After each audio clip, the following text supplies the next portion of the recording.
मैं इसी तरह थोड़ी सी तवज्जो दिलाना चाहूंगा। इस बॉडी में एक हिस्सा है जिसको हम दिल कहते हैं। नबी पाक सल्लल्लाहु अलैहि वसल्लम ने इरशाद फरमाया कि अगर दिल का रुख सही होगा तो पूरी बॉडी सही काम करेगा, अगर दिल का रुख गलत हो गया तो पूरी बॉडी उस हिसाब से काम नहीं कर पाएगी जिस हिसाब से उसे करना चाहिए। हमें इस बात का एहसास है कि हमारी आंख में दर्द है, हमें इस बात का एहसास है कि हमारे कान में दर्द है, और कान में आया है, और पैर में आया है, और आंख में आया है।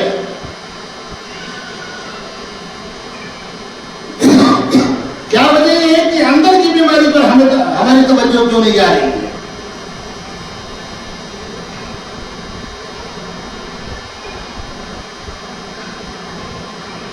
तो 3 बीमारियां हैं जो अहम हैं, जो पूरे जिस्म को मफलूज करके, पूरे माशरे को मफलूज करके रख देता है। अल्लाह हम सब की हिफाजत फरमाए, अल्लाह हम सब की हिफाजत फरमाए। वो 3 बीमारियां जब दिल में घुस जाएंगी और दिल में लग जाएंगी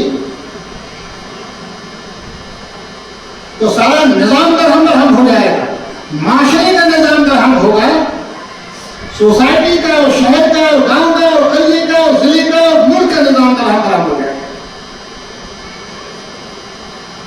3 बीमारी है। सबसे पहली बीमारी किब्र है। अरे सबसे पहली बीमारी क्या है? किब्र किसे कहते हैं?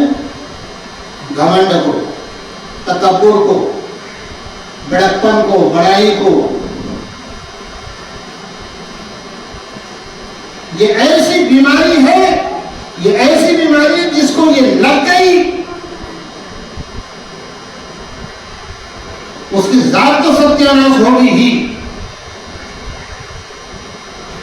लेकिन जिस माहौल में रहेगा वो माहौल को खराब करेगा, जिस घर में रहेगा वो घर को खराब करेगा, और जिसके साथ रहेगा उसको भी खराब करेगा। अल्लाह रब्बुल इज्जत ने 2 मखलूक को पैदा फरमाया जो अहम तरीन मखलूक है। खलक़ुल जिन्न वल इंसा इल्ला लियअबुदून, हमने इंसान और जिन्नात को इबादत के लिए बनाया। इंसान से पहले अल्लाह रब्बुल इज्जत ने जिन्नातों को बनाया, और उसी कबीले में जो सबसे पहली तख्लीक है वो इब्लीस की है, जिसका नाम अज़ाज़ील था।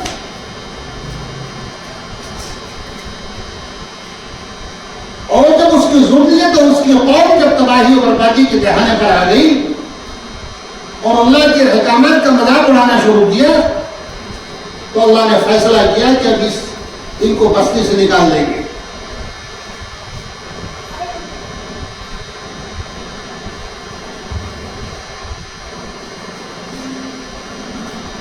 बास किताबों में ये लिखा हुआ है कि ये जमीन का कोई हिस्सा ऐसा नहीं है कि जिस हिस्से पर इब्लीस ने सजदा नहीं किया हो।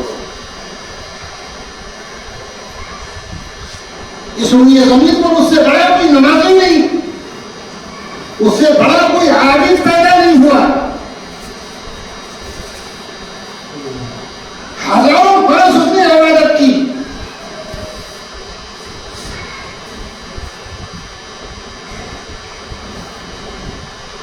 जब इस दुनिया को जब उस कौम से दुनिया को पाक साफ अल्लाह ने करना चाहा और निकालना चाहा, तो जिब्रील अलैहिस्सलाम आए तो देखा अल्लाह भी इब्लीस से बड़ा इबादत गुजार है। अल्लाह से कहा, अल्लाह आपका एक बंदा है जो बड़ा इबादत गुजार है।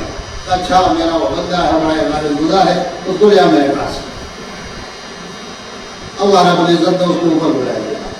वहां भी अल्लाह रब्बुल इज्जत की फरमाबरदारी इतनी जबरदस्त की कि मुहद्दिसीन ने लिखा है कि वो फरिश्तों का उस्ताद हो गया।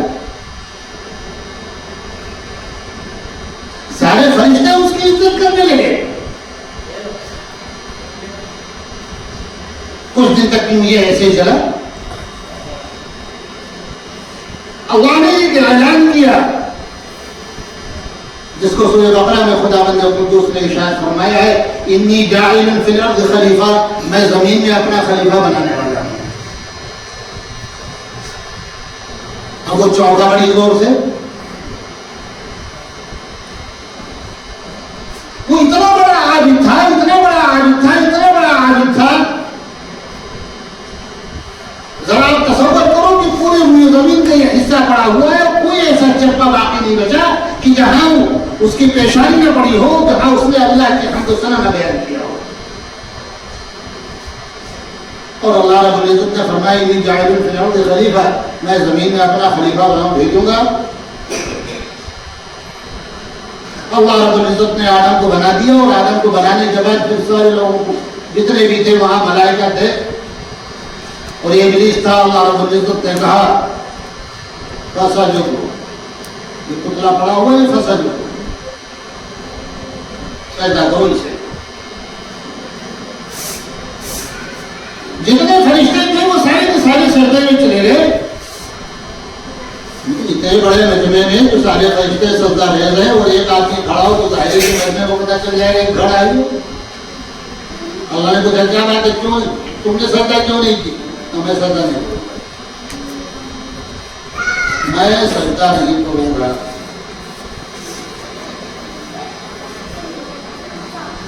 अल्लाह तो काजले को मतलब है।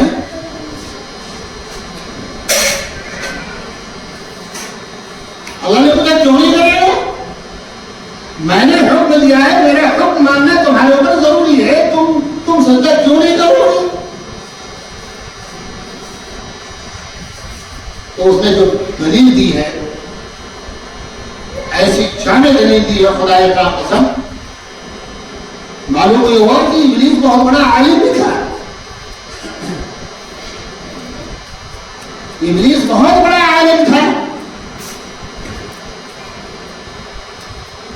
इल्म को सामने रख करके अगर कोई उसका जवाब देना चाहता तो उसका कोई जवाब नहीं है।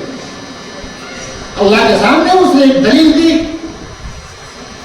ऐ रब्बुल आलमीन, आपने ये जो पुतला बनाया है मेरे सामने बनाया गया है, मैंने इसे देखा बना के भी, कैसे बनाया है इसको मैंने देखा है। आपने इसको मिट्टी से बनाया है और मुझे आपने आग से बनाया है। आग कभी मिट्टी के सामने नहीं झुकेगी। जो कुरान पाक में है, अबा, एक लफ्ज इनकार किया उसने, इसी पर बस नहीं किया कि साहब इनकार कर देता। लेकिन अल्लाह रब्बुल इज्जत के सामने बाकायदा वो दलील दे रहा है, इसको मिट्टी से बनाया और मुझे आग से बनाया है। आग का मकाम बुलंद है, मिट्टी का मकाम पस्त है। बुलंद चीज पस्त को सजदा नहीं हो। वो बीमारी कौन सी थी?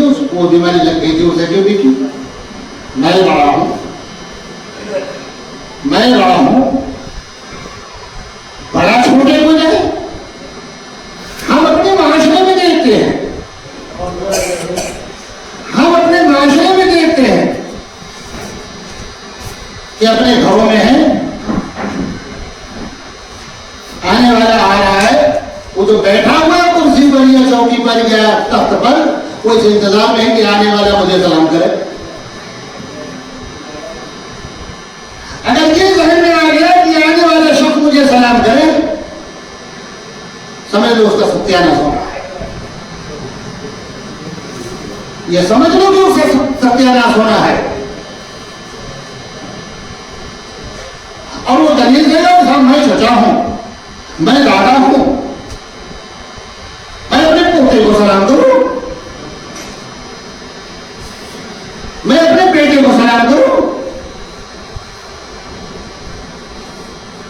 अब ये जो अमली मैदान में जो खाली हो रहा है, उसके पीछे अगर आप देखेंगे तो ये पता चलेगा कि साहब यही